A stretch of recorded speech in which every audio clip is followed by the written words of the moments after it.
When Liam Payne died, that hit me hard, because he was one of the first people who reached out to me in that moment, which was knowing he cared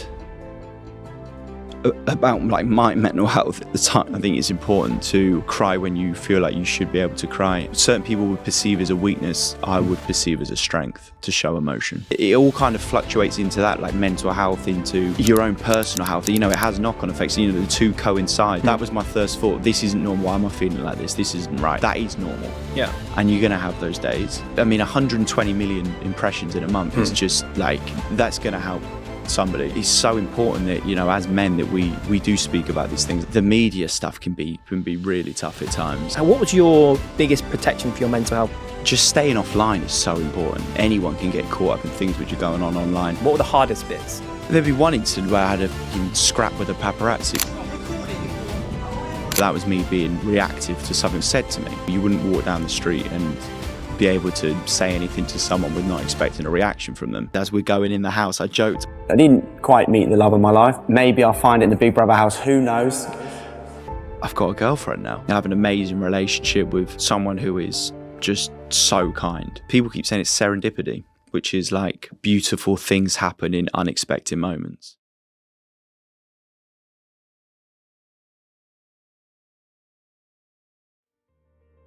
It's my belief that too many societal problems persist because we keep relying on the same ways of thinking. Question the Default exists to challenge the norms that shape our society, dismantling the status quo and exploring better alternatives for how we live and manage our health and well-being. Question the Default is for those who are driven to create a better future. If this mission resonates with you, please consider subscribing, liking, or sharing. Every single small action helps us on our mission. Thank you.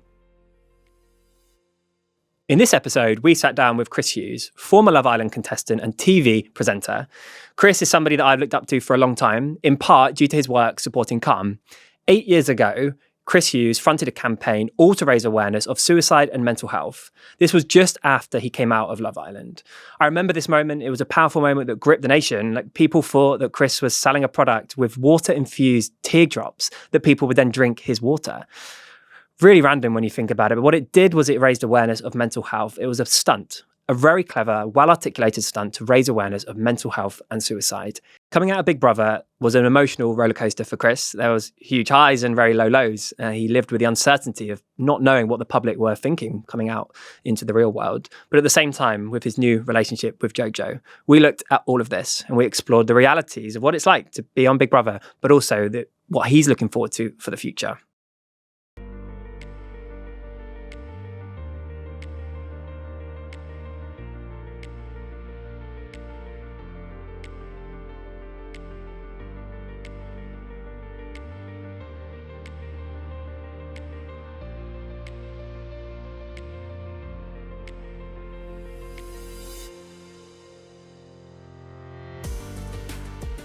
Chris, thank you for being on. How are you? Thank you so much. Yeah, good, very good. Yeah, life's pretty good at the moment. No complaints. It's been busy for you. Lots happening. Yeah, it's been very busy. I've racked up some air miles as well the last few months. I've been traveling to and from America a lot, which has been ever so fun. But yeah, life is good. I have no complaints right now, which is a very nice place to be. Well, a massive thank you for coming on. I mean, you played a really important part in my life. I shared that early on today with you. You know, I hadn't talked about suicide, mental health, and I always look back at the time when you partnered with Calm in the early days when you just left Love Island, and the incredible stunt, which we're going to spend a bit of time on today. But it's 8 years to this week that you did that, and so much has happened in your life, right? I know, yeah. It's a weird one because 8 years is such a long time, right?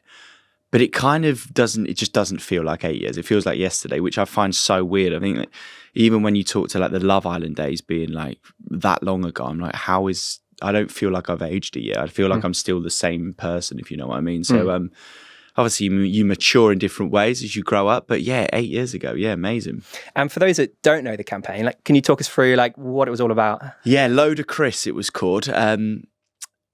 It's just an amazing campaign. I was partnered with Top Man when I came out of Love Island. I remember at the time I had a load of clothing brands who wanted to work with me, and I actually turned down sort of like bigger money ambassador roles with clothing brands to work with Top Man because they're like a company and a clothing company which I grew up shopping at Top Man, and I just thought this is pretty cool. So I signed with Top Man, and you know, them being a huge company, they do loads of work with charities like Calm and other activations and stuff. And they came to me one day or came to my management and said, like, we'd love to partner with Chris. I know he spoke about his mental health in the past, and we've got this campaign idea. And it was Load of Chris. And I was like, I remember I was speaking to a guy called Jason, and at the time it was like, for 24 hours, I need to give you the kind of brief of this campaign. What it was basically like a tear infused water. It was like I was selling a water bottle with my tear infused in it in Top Man, which essentially that was the stunt for 24 hours. So when this all came out in the press, it was a huge press story. It was like, Chris Hughes is selling his tear infused water in Top Man. Like, who does he think he is? Blah, blah, blah. I come off Love Island.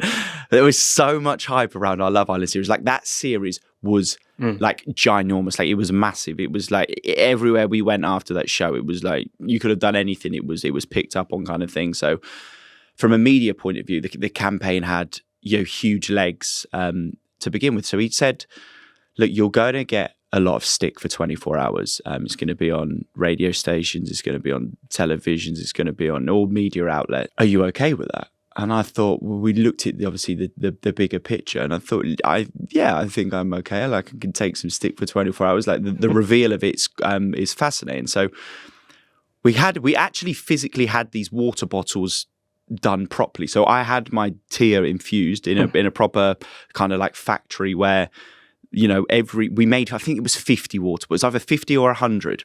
I think it was only 50 we had made. And so we had to get all these, obviously, tears out my eyes. They were all literally dropped in the water. How do you do that? It was weird. I went to this place, and they basically can use something I think they use something just under my eyelid, under my sort of like on the top of my cheek, which kind of just makes your eyes water a little bit. And then they can obviously take it from there. So the product was completely legitimate. Like, we wouldn't have been doing our duty if we didn't go along with the initial stunt. The product was legitimate. So we had it all done. The water bottles were amazing. My mum's still got it at home, and it's actually a beautiful water bottle. It's almost like a Voss bottle kind of thing. And it's got everything on. People would buy them, right? It's got Load of Chris to the side. It was like a serious product. And then the day came, and obviously, for 24 hours, I remember it being on Radio 1 on different stations. And initially, we were talking about doing this big. Well, I was on. You drive up the motorway. I was on like the billboards and stuff. Like, it was like this Load of Chris, and it's me. I did a topless photo shoot with Rankin, an amazing photographer. Does some of the biggest fashion photographer, biggest pictures in the world, and he's photographed amazing people. That was an honor. So we did this photo shoot, and got all this stick. And then eventually, 24 hours later, we did this big press thing in the morning where we invited a load of journalists down. And the reveal was, it's not ludicrous, it's ludicrous. And it's ludicrous that men bottle up their emotions, which was the play on the word. And then it was a huge mental health campaign with Top Man and Calm, which was just staggering, to be honest. Like, I couldn't believe the reach at the time. I thought at the time it was an amazing idea. I think it was an amazing, initiative to get people to talk about mental health. That came at a period, I think we'll talk about this more as this goes on, but it came at a period where I feel like about 8 years ago was when the conversation around mental health really kind of started. Yeah. And coming off of Love Island, having a huge platform, it was kind of an honor for someone who's gone through struggles in the past to be able to actually have a platform to be able to help people and discuss that. And the campaign was amazing. It's I had I thousands and thousands of messages off people. I think within the first week, I think the web chat suicides prevented on Calm's web chat doubled in a month, and it was 120 million social media impressions. It was genuinely amazing. It's won loads of awards. It is something which I'm very proud of. When people ask me, "Oh, what are you most proud of? What have you the best things you've done?" And that will always be a real kind of highlight in things I've done since being in the public eye, really. Yeah, it really was incredible. And I think, I can remember that kind of, getting all the journalists together, expecting, you to just talk about these kind of tear views. Yeah. Completely. I remember that kind of that silence that you can sense, actually, this is ludicrous. Yeah. Broke down as well. Like when I do and talk and do stuff like with real meaningful stuff on like to an audience or, on television, I feel it hits me so hard. And I remember just completely breaking down, but it was amazing and an amazing campaign. The idea of it was sensational. I don't know whose idea like it actually was, whether it came from Calm or whether it came from Top Man or whether it was a bit of both, and they kind of like thought, okay, this could work. But yeah, like my God, like there was a really strong campaign and one that people still talk about now, which definitely. I find amazing. And that's what you want. You want those campaigns to have that kind of like power factor behind them. And it really, like I mentioned earlier, it really did come at a time where that was when mental health started being discussed around sort of 8 years ago, where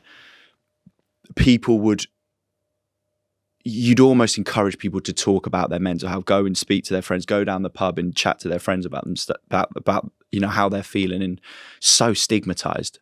Did a documentary with my brother on his health. He had testicular cancer, which I was on this morning having a live testicular examination. I've had 4 operations on my balls, right, just to make it a bit more lighthearted. 4 operations on my balls.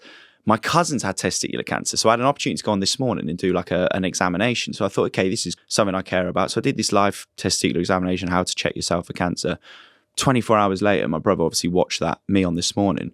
He checked himself. He was then diagnosed with testicular cancer, and then he found out he had like horrendous fertility rate, like he's completely infertile. So that was something else what hit home. And I remember it all kind of fluctuates into that, like mental health, into your own personal health. It has knock-on effects. The two coincide, and it's so important that as men that we do speak about these things. I remember in the documentary we did a little bit where we went to the pub. There was 5 or 6 of us boys drinking beers, but just talking about our health. And it's a real way of like, men opening up and making that conversation comfortable and like breaking down the stigma. And there's loads of similarities, isn't there, whether we're talking about suicide, mental ill health, or actually going to get checked for our physical health, because it's still the same dynamic in there, that actually taking action, 100%. Opening up. And that can... The very similar dynamic. So similar. Yeah. On that topic, you went to get checked recently. That's when you were social. Yeah, I actually did. Yeah, that's a good spot. Yeah, I did my research. Yeah. I went. It had been a couple of months ago. Yeah, I went to the doctor and got myself checked. I found a lump, and I actually put it off for. I shouldn't say this because I'm honest with everything I say, so I will say it. But like, I'm an advocate for testicular health, but I put it off for a few weeks. Which when you find a lump, you should just go and get it sorted. So I did.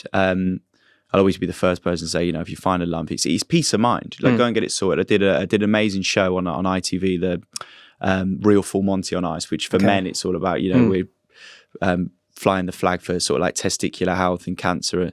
So, being an advocate for that, I mean, it was, something, well, go Chris, go and get yourself checked out. Like these doctors, it's the same when you discuss people, like say you wanted to ring someone at Calm on the phone lines. Like it's the same with the doctors when you go for your health. Like they've seen these things hundreds of times. Like it's nothing new to them. So like, don't ever be disencouraged to like or embarrassed, like because it's part not of their job, and it's part of life. Like everything we go through, like struggles in personal health and mental health, like it's all part of life. It's normalizing it because we're all at times going to struggle in different ways. And I did get it checked out, but I'm all good. Okay, that's good. And how's your brother now as well? Yeah, well, he's cancer free, which is obviously the important thing. He lost a ball. So he's now got a prosthetic one in, which is his party trick. But yeah, fertility wise, I mean, he's still struggling with that, but it's tough. It's been very tough for him and his girlfriend. And yeah, you wouldn't wish that on anyone. No. Like it's really, really, really tough thing. This episode is brought to you in support of Calm, the campaign against living miserably. Calm is a leading UK suicide prevention charity on a mission to help people end their misery, not their lives. We both do things differently. We both know we need to change the conversation around suicide, and that's why together we're both creating space to question the defaults that shape the way we think, feel, and talk about suicide and mental health. We're opening up conversations that remind people, whatever you are facing, you're not alone. Calm has loads of tools and resources available to anyone online to help you find the support that you need, including a life-saving helpline for people open every day from 5 p.m. to midnight, as well as vital online resources for anyone who needs them. So if you or someone you know needs to talk, please visit thecalmzone.net. Thank you for being part of this. And of course, today we may touch on conversations about suicide in this episode. Together, we can question the defaults that keep people silent, smash the stigma around suicide, and help build a world where no one has to face this alone. Thank you.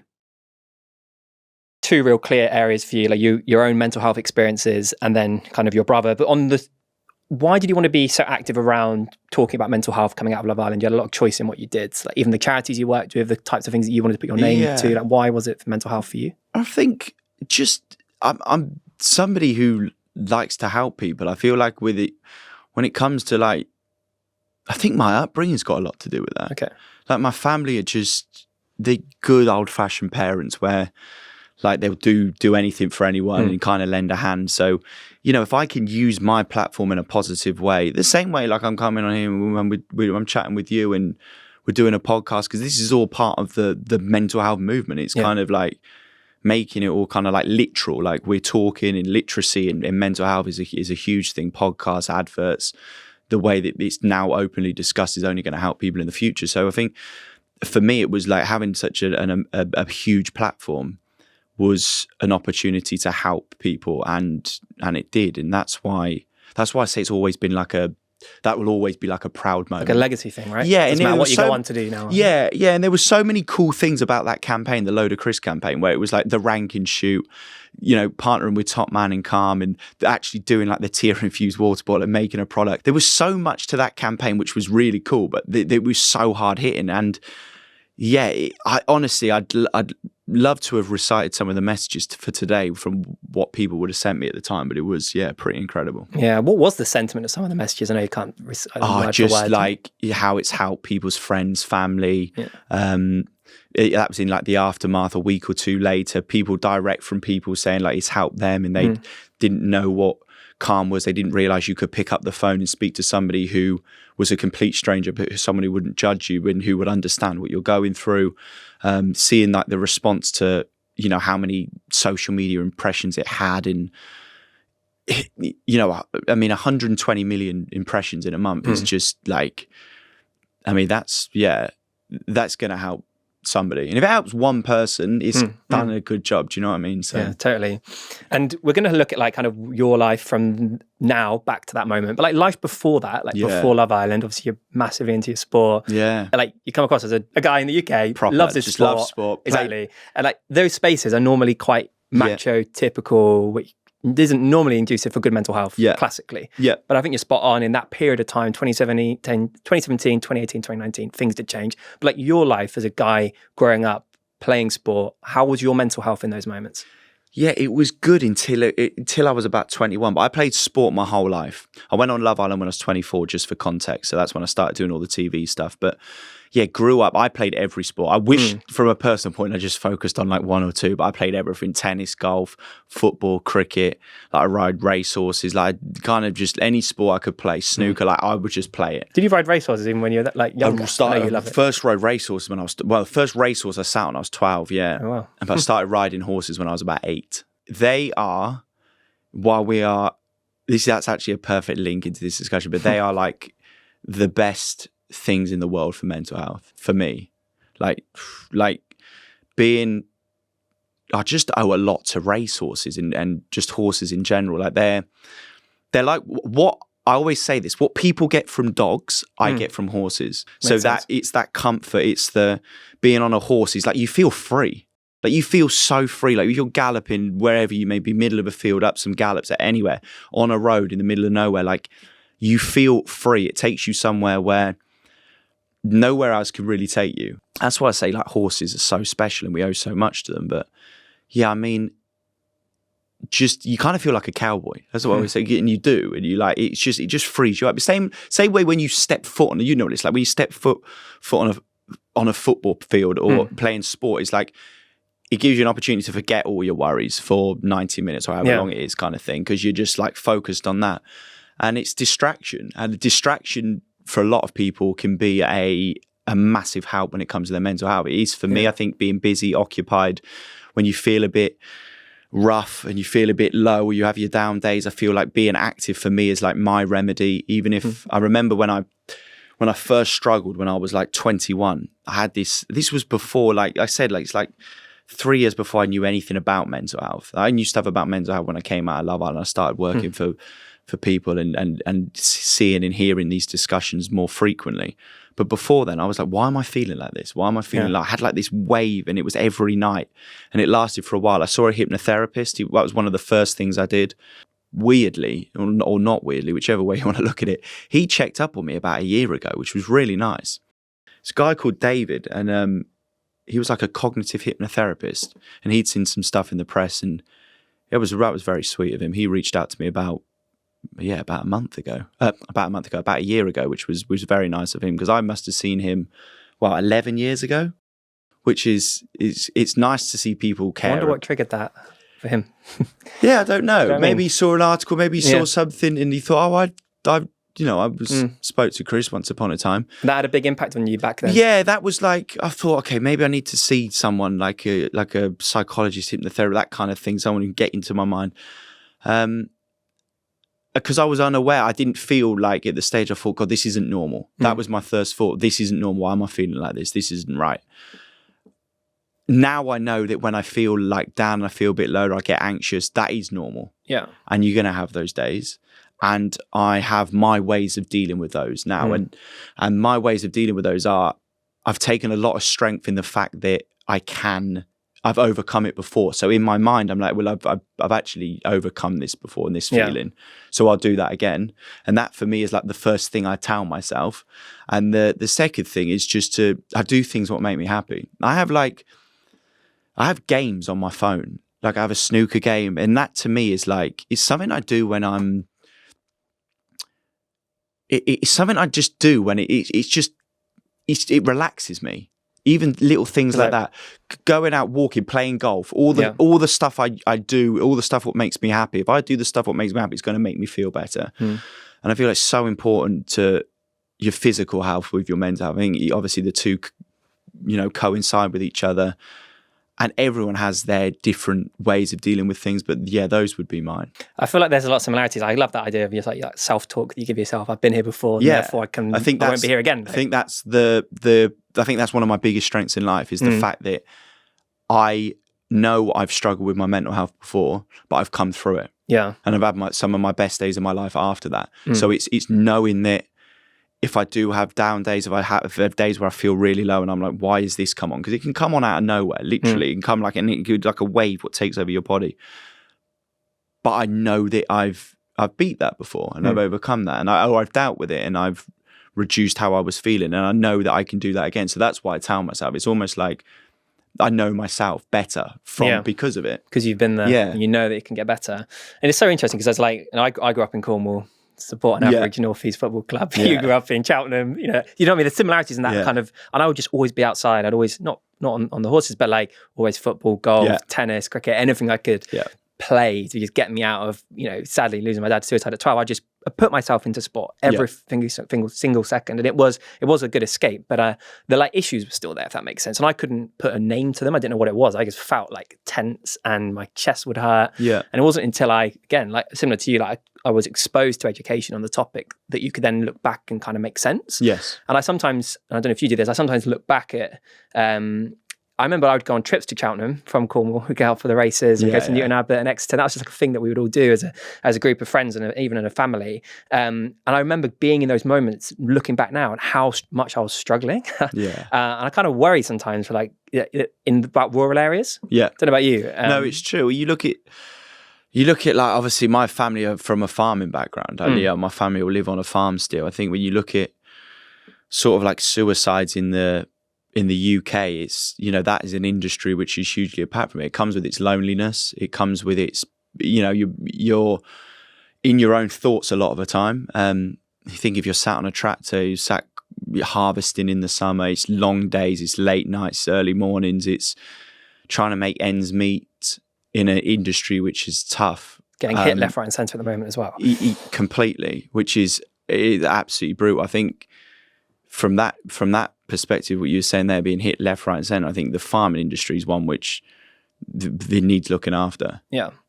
From a financial point of view, like they're the backbone to our country. They provide us with what we need as human beings, and it's that working class community which seems to be an easy target for people to kind of go, okay, we'll impact the farm.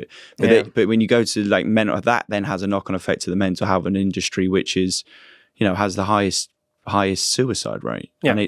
And you can see why, like it's you don't, like I just said, you don't have people to talk to. It's lonely. And it can be very, very, very tough. It can, it's something where environmental factors affect how much money and what you can produce.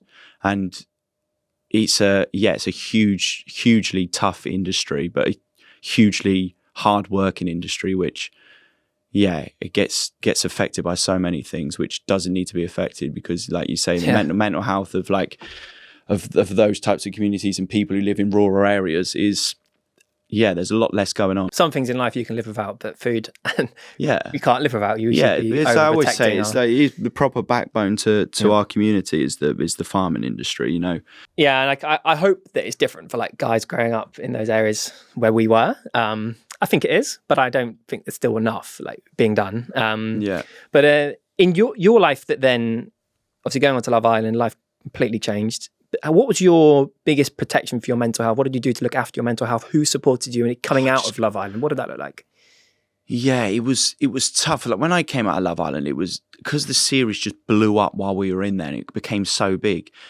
We did see a psychologist when we came out, and we saw someone before as well, the same person. So before we actually, when Love Island finished and we were about to fly home from Spain back to the UK, we saw the psychologist again before we flew back. She spoke to us all individually, just to basically make us aware that this is essentially like overnight fame. Like you haven't experienced how big the show was because you've been living it and you can't watch it. We have no phones. We have nothing in there.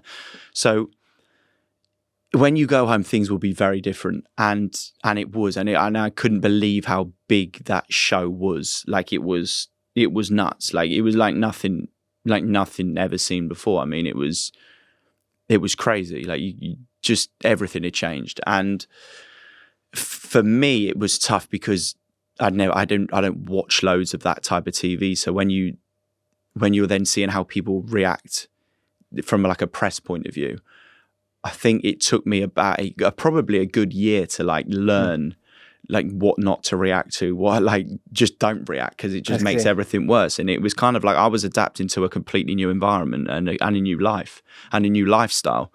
So things were tough in that respect, and the media stuff can be really tough at times. But I think that's why it's always good now to, like, I've learned from that, and I have ways that you protect yourself. Really, it's like knowing what you should and shouldn't do, and you know how backlash can be. And it's even like, I think it's always healthy to have opinions in life. I always say this. I think if no one had opinions, we'd all be like clones, and it's good to have opinions. But I think if you're in the public eye and you have too many opinions, that can be a really tough thing, because then it's like, God, you get shot down from all different directions. So there's ways that I've just learned over the last 8 years of what makes me happy, and I just want a calm, peaceful life, and I enjoy the work I do. I enjoy everything else what comes with it. I'm in a very fortunate, blessed position, and I always tell myself that. So it's good, yeah. But obviously, coming out, it was tough and it is hard. And I've had moments in the press which have been really tough, and it's it's had its ups and downs for sure. If you feel okay sharing, what were the hardest bits? Oh God, it would just be stuff which is press related, because anything which then press related has like a an impact from sort of like everybody else on the outside has their opinions then come in. So it kind of like, there'd be one incident where I had a fucking scrap with a paparazzi, which was never like a highlight in my life, but that was me being reactive to something what was said to me. The way I always summarize that was like in a day-to-day life as just regular people, you wouldn't walk down the street and be able to say anything to someone with not expecting a reaction from them. That's kind of how it was always like portrayed to me. And one of the most heartfelt things about that time was when, God, I get emotional talking about this, but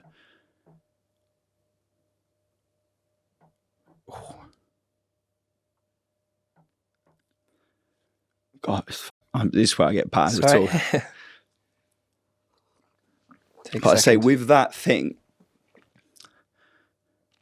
in that moment of when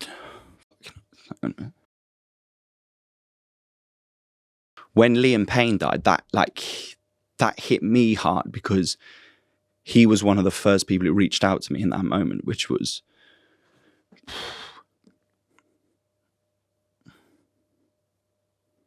oh God. You want a minute? No, I'm all right. You good? Yeah.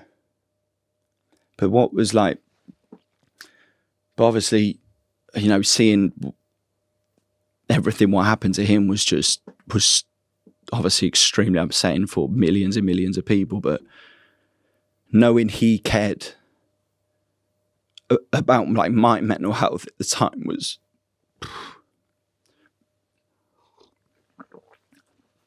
it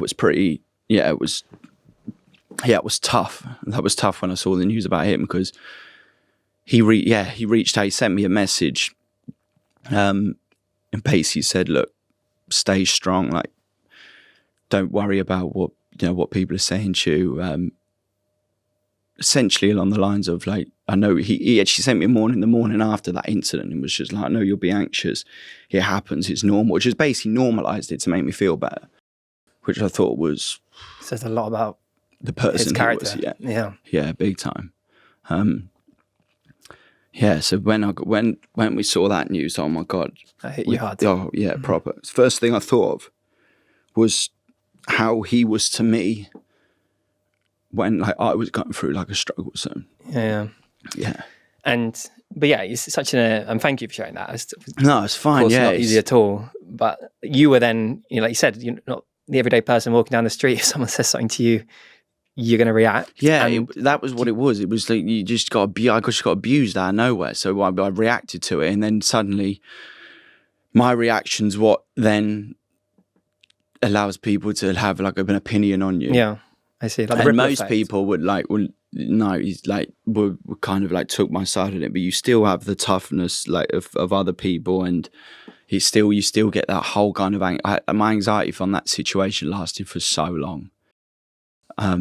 But the fact that he knew what that was like, and he can understand that. Like he didn't need to send me a message. I met him once before at the Global Music Awards, which was a few years before that.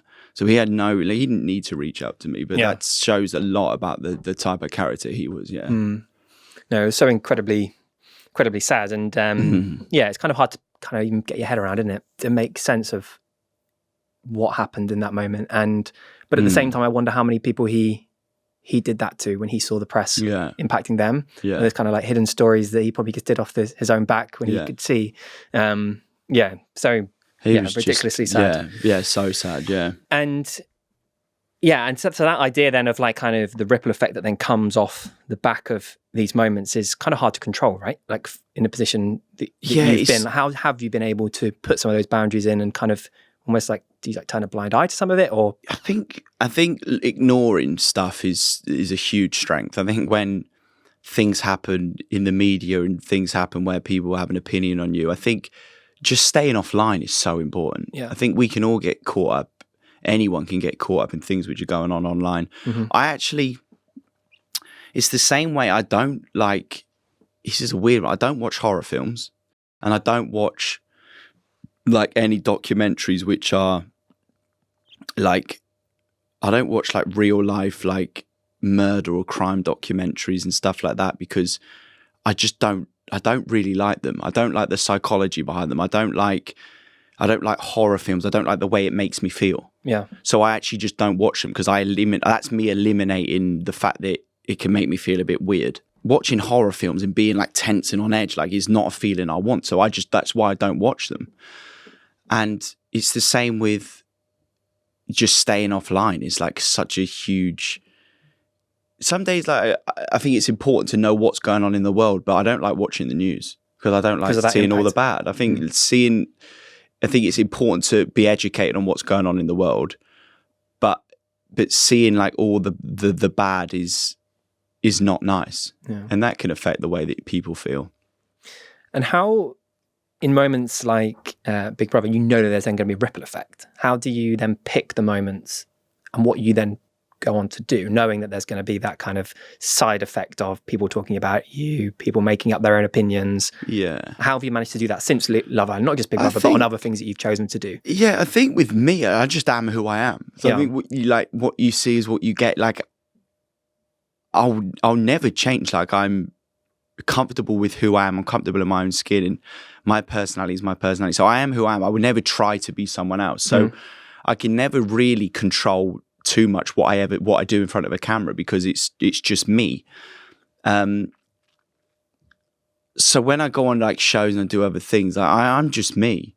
And if people want to cast opinions on that, then that's fair enough. Like, I had opinions in Big Brother, which was completely like split opinions from like two sides. And then it's like, people are allowed to have opinions. Yeah. Like, you go on in that, and I'm fine with that. Like, you go on these shows, you've got to be acceptant to the fact that you're going to have people giving their opinions. Like, you're going to have people who are just going to feel one way about a situation while someone else feels like the complete opposite. And I kind of know now, if I'm going into something, I know what I'm getting into. Whereas Love Island was different. Yeah. Was different because it all happened and it all became massive, and that was very different. But now it's like, I know what I'm going into. Yeah. So you're more resilient, I guess. More resilient, and I'm more older, prepped. wiser, older all and that wiser. stuff, right? Yeah, I think older and wiser is a good way to put it. Is the let's say the 24-year-olds, you going into that Love Island now, does the type of support look different? Like, not just Love Island, I guess, all reality TV. This episode is brought to you in support of Calm, the campaign against living miserably. Calm is a leading UK suicide prevention charity on a mission to help people end their misery, not their lives. We both do things differently. We both know we need to change the conversation around suicide, and that's why together we're both creating space to question the defaults that shape the way we think, feel, and talk about suicide and mental health. We're opening up conversations that remind people, whatever you are facing, you're not alone. Calm has loads of tools and resources available to anyone online to help you find the support that you need, including a life-saving helpline for people open every day from 5 p.m. to midnight, as well as vital online resources for anyone who needs them. So if you or someone you know needs to talk, please visit thecalmzone.net. Thank you for being part of this. And of course, today we may touch on conversations about suicide in this episode. Together, we can question the defaults that keep people silent, smash the stigma around suicide, and help build a world where no one has to face this alone. Thank you. I feel like whenever I've done a show, whatever production company it's been through, if I wanted to speak to somebody about the way I'm feeling, or if I wanted to speak to a psychologist or someone to discuss my mental health, I feel like I could get in touch with someone. Okay. I think it comes back to like one of the most important things is to look after your own mental health. Is you need to be open to discussion. You need to kind of take that first step forward. And I've done it in the past. I've had it where I've got ITV to book me in a session with somebody I could speak to, and that would have been that would have just been before lockdown. So I reckon that about 2019. So yeah, I've done that before. I can understand that some people may have completely different experience or may feel like they don't have that opportunity, but it would be, disappointing if you couldn't reach these big networks and they couldn't have all those implications there for you, like all those like resources available. So for where I've done shows, yeah, I've like the bigger shows, I've had people I can speak to from an own personal point of view, but I still feel like more can be done for people to protect people. I just always feel like there more can be done. I think even if it's just like following up with people 6 months later, a year later, 2 years later, it doesn't take a lot to give somebody a phone call, their management, and just offer a bit of support. A bit like what the therapist from back in Cheltenham. Yeah, like that kind of thing. Just just like reaching out and just that type of principle, isn't it? It's like a print, yeah. But I'm hoping in the future, like there will be more of that for people. I would love to chat a bit more about Big Brother experience in a moment. But like, have there been any times, like I guess over that last 8 years, and you kind of alluded to one, really difficult moment where you've had to kind of like remind yourself of the actual campaign message of not bottling things up? The way I am now is like, if something affected me, like a good cry for me makes me feel unbelievable. Like that is a real part of my therapy. Like I sit in bed and cry probably more often than people think. And once I've done it, once I've cried, I feel like a different human. Like a relief just by doing the actual process of it. It just genuinely feels like it's lifted like a weight. I had it not long ago. I can't remember when it was. I can't remember the exact, it would have only been about 6 months ago, but I remember I was in bed and I just wanted to cry. And I did. And I felt good after. It kind of just like, almost like you're flushing it out your system. I'm very kind of like comfortable showing my emotion. I've always been like that since even kind before of Love Island as well. Yeah. Okay, I've never been shy in showcasing how I actually feel, because I feel like that felt like the best way to get help. It showed people your vulnerabilities and showed people that you actually you actually needed help. And I think that's where it comes to like bottling it up is not the thing to do. Because you're almost, you're keeping all of that in without getting any help, and people will help you. That's the beauty of it. It doesn't matter, there's always somebody. It doesn't matter how many friends you've got or family. Like there are people out there, and these charities, like they do so much good work. Yeah. Like honestly, so much good work, and like 24/7 helplines is pretty incredible. Definitely. Sometimes think like where we would be in society if we didn't have the charities like picking people up at their lowest. It's kind of like, to be grateful for them, but it feels like there needs to be more, right? Like more from schools, more from government. Completely agree. Yeah, employers, all sorts. I think I think that's part of the movement of where, the whole mental health will be in 10 years' time, is like you'd like to think the same way I discussed then about, these big networks and productions where they could like keep reaching out to people every 6 months or every 12 months, just as like a protocol. I feel like within employment, in sort of day-to-day jobs, schools, education, all that kind of thing should have that. Totally. Well, you've spoken really positive about obviously horses in themselves, but also your work on ITV Racing and the 100. I think you described it in the past as like quite stabilizing for you, and you just love being in the environment of it. Yeah. I watch you on ITV Racing. You always come across, very high on life, joyful. What are those moments like, and how has that type of work for you been a support? Yeah, it's always been good. I think those days are fun. Like you're going to work, you're firstly in a job which you really enjoy, horse racing, cricket, whichever it may be. I did a bit of golf presenting a few years back on Sky Sports, and it's exciting. It's really fun because it's a passion for a start. But then you're also surrounded by people who, at one stage you'd have looked up to and idolized, like ex-professionals and stuff like that. And it's just great to be involved in sport at like an extremely high level. Like it's really good fun. So being in those environments is great. It's stimulating. It's obviously extremely professional, but it's also very fun. I think even though we're doing live television and we're broadcasting to, our biggest stations in ITV, BBC, I'd love people to see what it's like behind the scenes, because it is very laid back. It's very laid back and chilled out. Like more chilled than you could think. You obviously got your running orders and you stick to them to the second, essentially. Obviously, you can go over and under a running order, but there's obviously on the BBC it's a lot harder because you've got no advert, so you're literally filling out a show. So if you get a cricket match which is over in double quick time, it's like you've got so much talk about. to feel, which is so important. Why I go in, I've got to film a feature with the BBC next week this week on the cricket for the 100 this year.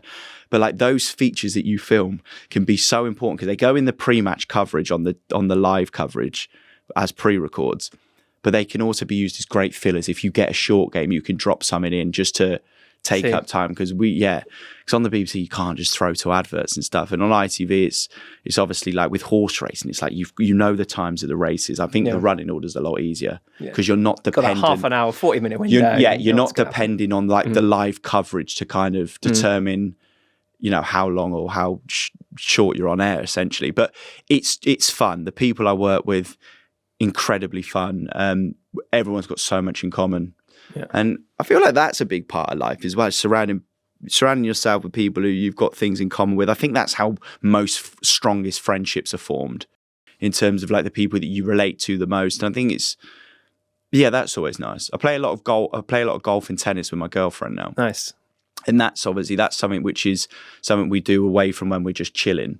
So actually kind of like it stimulates us. But she loves tennis. She's having tennis lessons all the time now. And she plays tennis because she knows I love tennis. So she wants to get better. So, in years to come, we can play tennis to like a different standard, and it's nice and it's fun. Yeah, nice. Love that.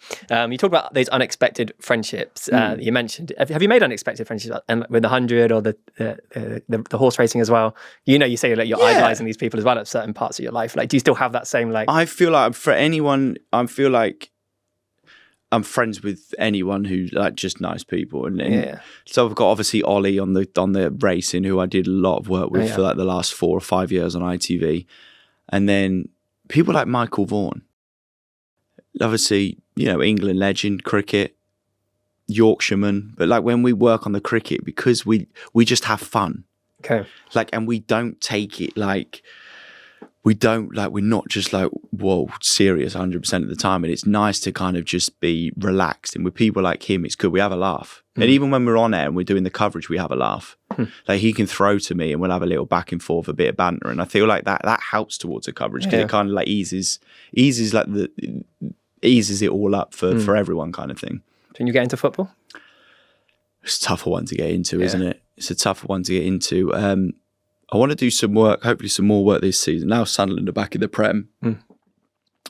Obviously, if your team, you can, I guess. If your team, no, we'll be all right. We're here to stay, I think. So, nice. I've done bits and bobs with the football club with Sunderland in the past, which has always been good fun. But yeah, I love that. I love going to the football. That's another way to kind of like, it's a great distraction in life. What do you think of horse racing? Obviously, I go to the horse racing, love the days, but it obviously comes with also its risk factors, I guess. Yeah. Gambling in its nature. And then I'm also thinking about that kind of shared similarity of you and I growing up with like rural sport. I can recall how prevalent gambling was in like recreational gambling in and around like football and cricket, just so normalized. Yes. What do you have an opinion on like that when it comes to like? I think it's important what all the bookmakers are doing nowadays with like the regulations. Yeah. Because obviously all of those things can have a knock-on effect with people. I think the main thing is to keep gambling fun.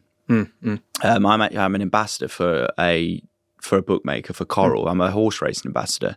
The work I do with Coral is sort of like I front the Coral Racing Club. So we have a number of horses in training with different trainers up and down the country. What we do is we offer. For Coral customers, we offer essentially like the chance to experience free horse racing ownership. So you get, every time a horse runs, we give 10 members of the racing club the opportunity to come and own the horse for the day, and they take 10% each of the prize money. So the prize money we don't take a penny of, and it all goes to the Coral Racing Club members. And I feel like that's a way of keeping it fun.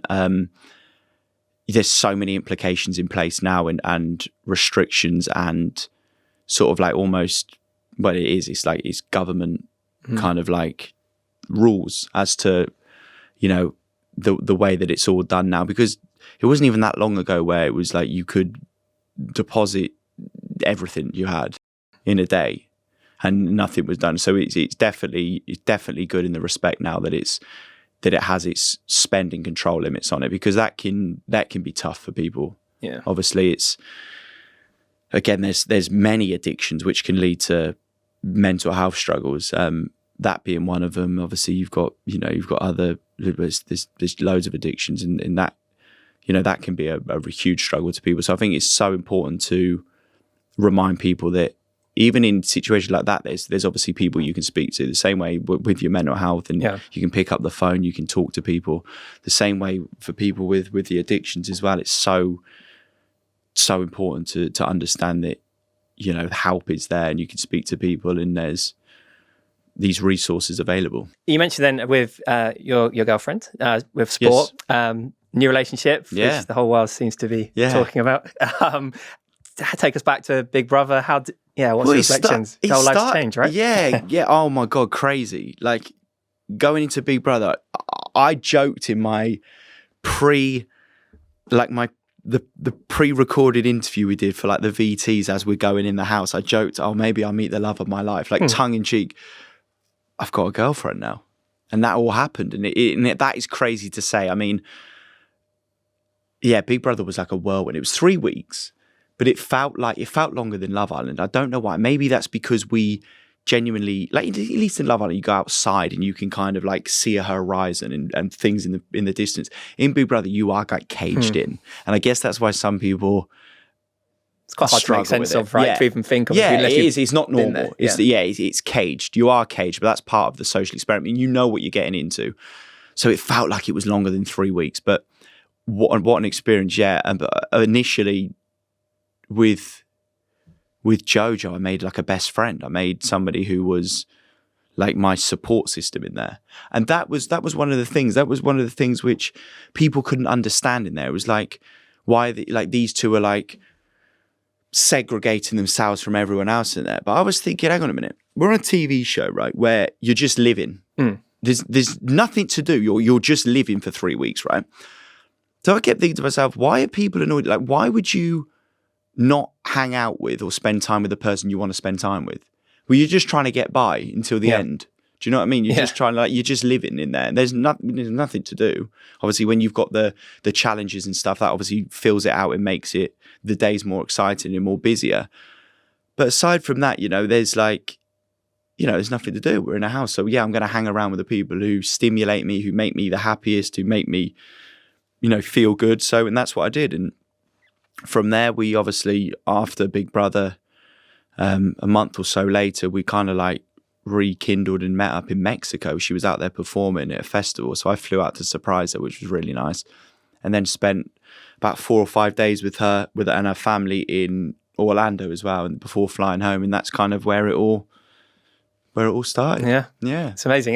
You're right. Like, why would you not want to spend time with someone where you could be yourself around? It was like, Chris and Jojo are spending too much time together. Like they spend, like that was a reason for people to nominate us in certain situations for like eviction. And I'm like, why would I not want to? Like, that's the bit I couldn't get. It's like, why would I not do that? It's like the same principle we talked about the paparazzi, isn't it? Like, just because it's a TV, alive and known person, why would you not want to do these things? So like, how did you, when did you start to realize that actually it was more than just feeling like a friendship? Do you know what I mean? Well, I knew we were obviously very close in Big Brother. Like we were such a good friendship. Like it was like we were just support systems for each other. Even if it was just looks, like in situations where things happen, just like a look over towards someone, like you would do your friend in school. You don't have to say anything. Eye contact. You don't have to say anything. Yeah. It was that type of friendship, and it was that time when we went to Mexico. I went to Mexico, met up with her, and that was when sort of like the whole kind of like feelings developed and things changed, which was lovely. I think that's no secret to anybody, but it was genuinely lovely, and nothing was rushed or forced. It just happened. Feels very natural, right? Have you had that it just happened. urge to go and see her? Like, I think that's crazy. Is like, so you can go on dates in day-to-day life, and you can do this and do that, and you're trying to, see what develops with people in situations, or trying to force a situation. Nothing was for it; just happened. Just happens. Yeah, nice. How have you found the kind of long distance? I know it's been a short period of time, but how have you managed that? Everyone asks this. Really? It's been and I get why, because it's like a cross Atlantic, like it's America and England is far away, but it's been fine. We've not had in the last. I think we've been out of Big Brother over nearly 3.5 months now. We've not had more than 2 weeks apart, which is Kind of mad. I've been out there 3 times. She's been over here a handful of times. It's not even something we think about because we kind of keep finding ourselves in each other's countries. But we obviously gravitate our way towards each other. So it's been absolutely fun. And if we have 2 weeks off for someone, and it drags a bit, but that's not the end of the world. Like, there's bigger issues in the world than having 2 weeks apart when it's where you're both based, it's where you live. Let's go to lovely parts of the world. Yeah, see the amazing things you can do, especially Exactly. with the joint passions you were mentioning about. 100%. So is that kind of the like how did you manage to, I guess, protect yourselves from all the talk around it? Were you seeing it? No, we got like this is what was crazy with Big Brother. It's the same as Love Island. You don't know anything what's going on really, or how you're perceived, or what people are actually thinking. And it was actually really tough in there. I remember I got booed on the last week. It was like the eviction night, and I was being booed, and it was all because of like my relationship with Jojo and what we had as friends, and it was like the way that was perceived. But that was tougher because I actually didn't know what had happened. I was like, have I cancelled myself? Have I done something wrong? I was like, what is going on? Well, you literally just thinking back I didn't in know. your head. I went to bed for 3 nights. I barely ate for 3 days. Till I got out of the house, I didn't eat for like 3 days. I couldn't eat. I lost my appetite. I was really anxious within myself. And I didn't know. I thought I was going to come out to something. And I was like, what have I done? That must have been awful. Oh yeah, horrible. Yeah. And it was funny because it was like the people around me, when I got out, they knew I'd be feeling like that. And they knew that would have affected me. You could see it in your face, right? Yeah. How much you were. That was actually, that was proper tough. But it was nice. When I came out, I saw my mum there. I saw Chris. First thing I said to my manager, Chris, who's like one of my best friends as well. He was there with my mum and my brother. And I came out of that. It was the last night, final night, got evicted, sat on but it was before I sat on the sofa and did my interview. I went over to him. I said, the first thing, because we went to an ad break. I said, what have I done? I said, what's happened? And I couldn't win. He said, no, you're fine.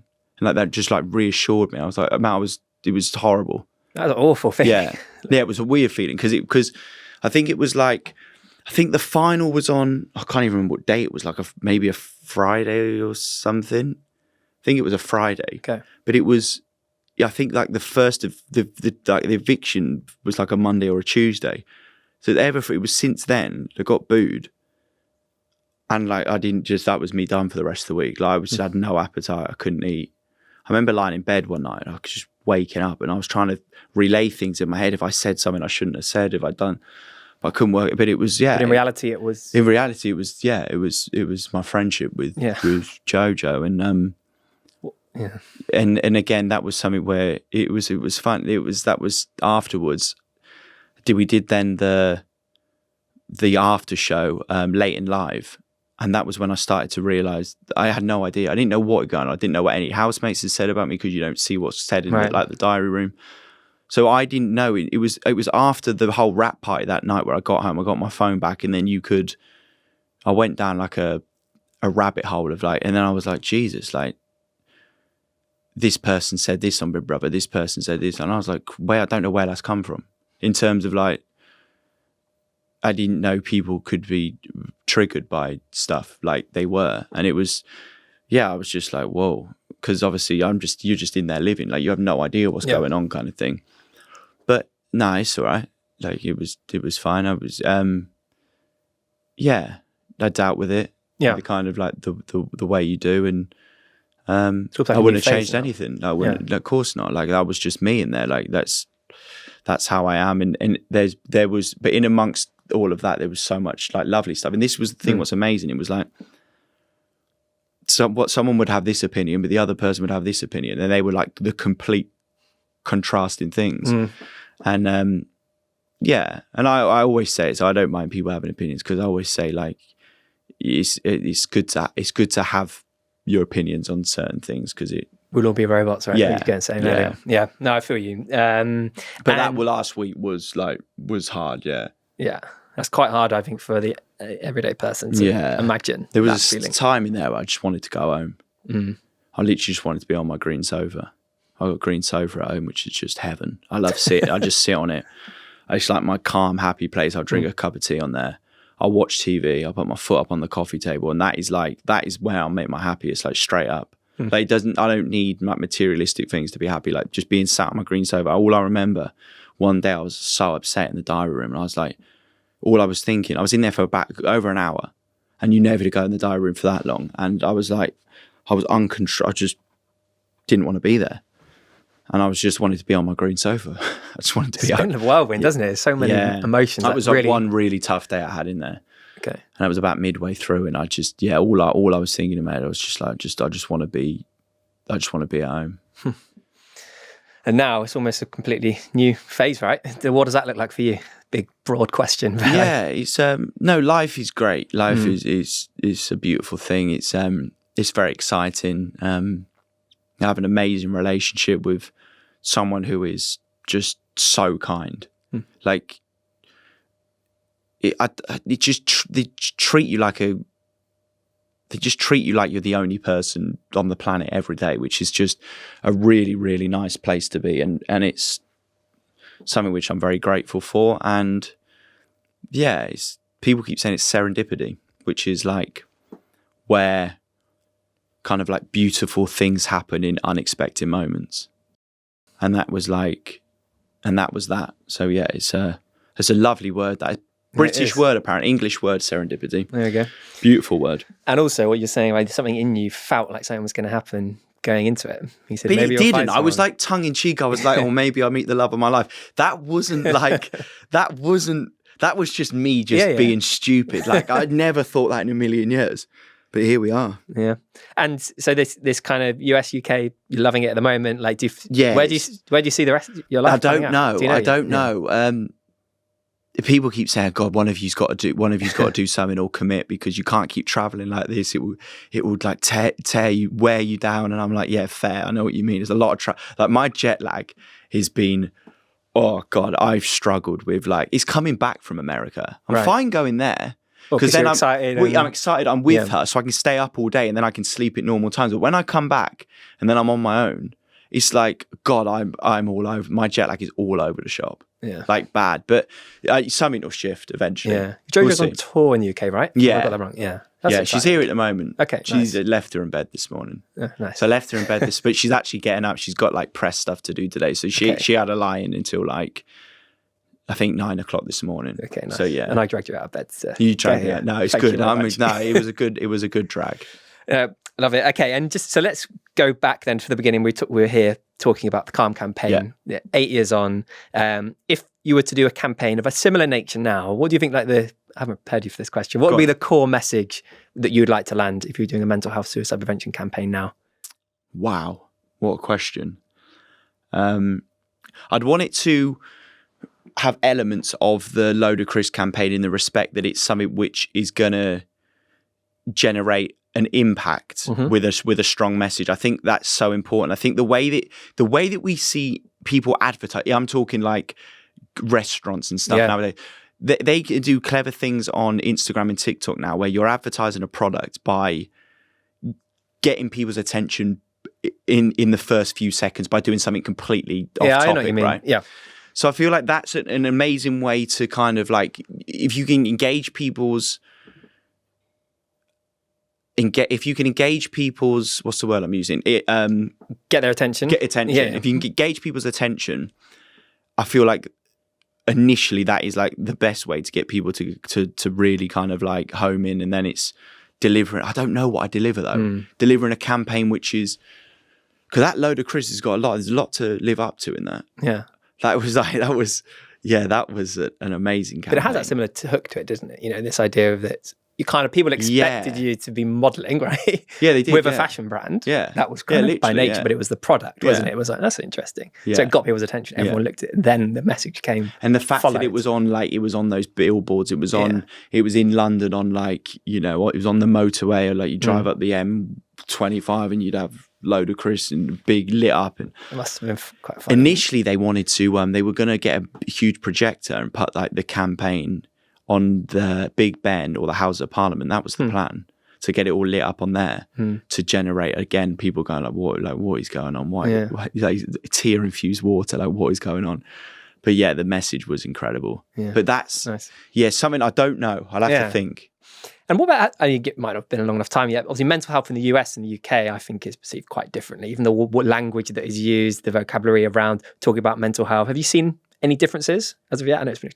Yeah, not really, Not if I'm really. honest. Yeah, if I'm honest, no. But that's an interesting, though. I will... In time. Yeah, in time. And now you've mentioned it, I'll... Be more observant. Yeah, I'll be more observant. Yeah, for sure. Amazing. Well, we have a set of recurring questions. Yeah. These can be quick fire. You can answer them broadly. Fine. You can choose not to answer if you like to. So what's one societal rule you'd erase or completely rewrite if you could? That we need to man up as a society. I think it's important to be able to cry when you feel like you should be able to cry and show what certain people would perceive as a weakness, I would perceive as a strength to show emotion. To the point and still ladders up to what we talked about at the very beginning. Okay, so 2 final questions. Yeah. So let's imagine we're in 2035. Mm-hmm. What do you hope we might be talking about when it comes to this topic? Or what do you worry we might be talking about? I hope when we discuss mental health in 10 years' time that there's more to discuss. I hope that there's more elements in place. We briefly touched on it earlier, but I believe mental health should be put to the forefront as the same way our physical health would be. Mm-hmm. So I feel like if we had a physical injury, you would get it looked at or assessed or dealt with at the earliest convenience. And I think that should be the same with our mental health. It's encouraging people to, the moment you feel something, to like attack the situation early. So I feel like, treating mental health and physical health in the same bracket, for sure. I think keeping like the literacy around mental health the same in terms of the way that we're talking now on podcasts, television, adverts, the way that the big networks can campaign for people to speak up and continue in the discussion as it is, but to an even bigger degree. Yeah. So yeah, keeping the whole literacy and the way that people are talking so freely and openly going forward the same. And finally, like we spoke earlier, having employers, schools, everyone in a professional industry to check up on the people around them. And I feel like that should be an employment factor throughout all these companies, to have somebody employed who looks after the mental well-being or checks in with people that they employ throughout the UK. Amazing. And final question, it might seem quite rogue, but it tends to have like quite interesting reflections from guests. So obviously everyone is talking about AI. AI is used in the vast majority of people's lives in some way. I feel like I'm the only person who doesn't have that chat GPT. Yeah. Are you using AI? No. No. Would you want to? Like, look, closed book on it? No, I'm not. No, I'm absolutely not a closed book. I think it's an amazing tool which is so useful to people and it's so time saving and it's cost effective and it's incredible. Like, it's genuinely incredible. You see the way it's used in a professional industry in terms of you can write a script with it now. You see the way that if you need information quickly on a situation, you can do that. I was looking up something the other day I wasn't, because I hadn't used it, but I asked the question and someone went, "Oh, chat GPT it." What was it about? I was texting the group and I didn't know the answer to something. They went, "Oh, chat GPT it." But anyway, it could be used in everyday life. It was like everyday, was it just a simple... It was something, I know what it was. Go on. My washing machine door wouldn't open, right? So I was like, how could I get my washing machine door open, right? So my friend, Jim, chat GPT'd it and it came up in the 4th point down or 5th point was use a shoestring or a piece of string round like the rim and then pull it and you can unlatch it from that. That's the only way I could get it open. So it worked for getting my washing machine. So you went onto chat GPT. Mate, I nearly broke the door off. It was crazy. So that was your first message on chat That was my first, that was my first sort of chat GPT experience of how to unlock or open the door of my washing machine when the locks broke. That can be a really good source for mental health. Okay. It helps for so many things in life anyway. Like it can put you in the direction of the right people you need to speak to, or what's the best way to. Everyone's different. I think it's important to know yourself. Mm-hmm. I don't feel like a chat GPT or someone like AI can just tell somebody how to resolve situations and it can just work, because we all operate differently, we all work differently, but it can certainly give you ideas to kind of like find things what can work for you.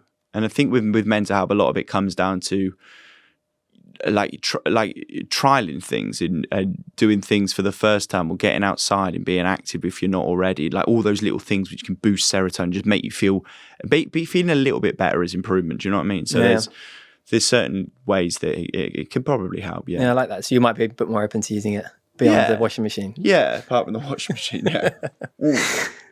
For sure. Amazing. Well, thank you so much. No, Obviously, thank that you. took us in a kind of roundabout order to where we wanted to get to, but it was, thank you so much for your honesty. Absolute pleasure. Thanks for having me on. And yeah, just really appreciate you doing this and just all the work that you've done for Calm and just publicly on mental health over the years. And yeah, really looking forward to kind of this next stage in your life. And yeah, just thank you for being kind of the person you are and coming on in the way that you have been as well. Just kind of incredibly down to earth and just very honest and genuine. Like you said, you are just an open book, right? So it's hard for you to answer that question. Good job with you as well, with everything you've been through. It's thank you. It's great to see. I appreciate it. Cheers. Thank you. Thank you very much. Cheers.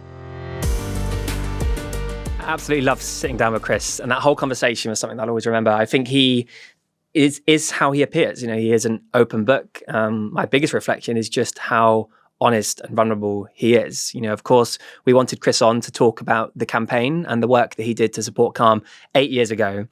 And now, in and around World Mental Health Day, this is a moment when a lot of people are talking about mental health. We're encouraging vulnerability, we're encouraging openness, and I think Chris really does live that. He talked very candidly and emotionally about the impact of Liam Payne's message to him when at a time, Chris was in a very, very difficult and dark place. I think it goes to show, the reality of what Liam was like as a person. I think, Chris is somebody that has always kind of worn his heart on his sleeve when it comes to mental health. Like, he doesn't shy away from it. Of course, we asked him, is there something that he hasn't shared publicly before? And honestly, he did just say there was nothing more that he could say. And I do honestly believe that. I think, he is in an area of influence. Chris is very passionate naturally about sports. I think sport is an area that this podcast will talk more about. I think what Chris goes on to do next is exciting. He shared some about what that might look like for him, but at the same time, I quite like the uncertainty. I think Chris is going to go on to continue to do amazing work when it comes to mental health, but at the same time, I'm sure he'll have a huge impact when it comes to reality TV and the support given to future contestants on reality TV shows. I think he's been on a journey, 8 years of becoming somebody out of Love Island to then going through kind of the motions that he has done on reality TV, but also he's always kept true to what he believes in and his values. He talked about his brother's diagnosis of cancer, now cancer-free, which is incredible. But also, Chris wasn't afraid to stand on live TV and having his body examined for lumps. And I think that's incredibly important. I think there is a crossover between physical and mental health and men's openness to be proactive on both. Of course, not a scientific analysis there, but at the same time, I do think his natural energy to talk about these two topics work hand in hand. I guess if I, try and wrap up the session we had today with Chris, I think I wish we had a bit more time. I wish I had a bit more time to talk about the reality of what it was like in the Big Brother camp. I think you could see how hard it was for him to be blanked, essentially, to the outside world talking about him. And, he heard the boos, knowing that he'd done something wrong. And he remembered, he questioned, have I been cancelled? Have I said something that I shouldn't? And the first thing he said to his family and his management team, what have I done? And then that simple, it's okay, gave him that kind of grounding. And of course, Chris has come out in a new relationship, which you can tell kind of the joy in his face as he talks about Jojo too. So very grateful for everything that Chris has done when it comes to mental health and suicide, but also his area of influence when it comes to sport. Very likable, absolutely love the show. And I look forward to spending more time hopefully with Chris on a future episode. Who knows, in the future. Thank you.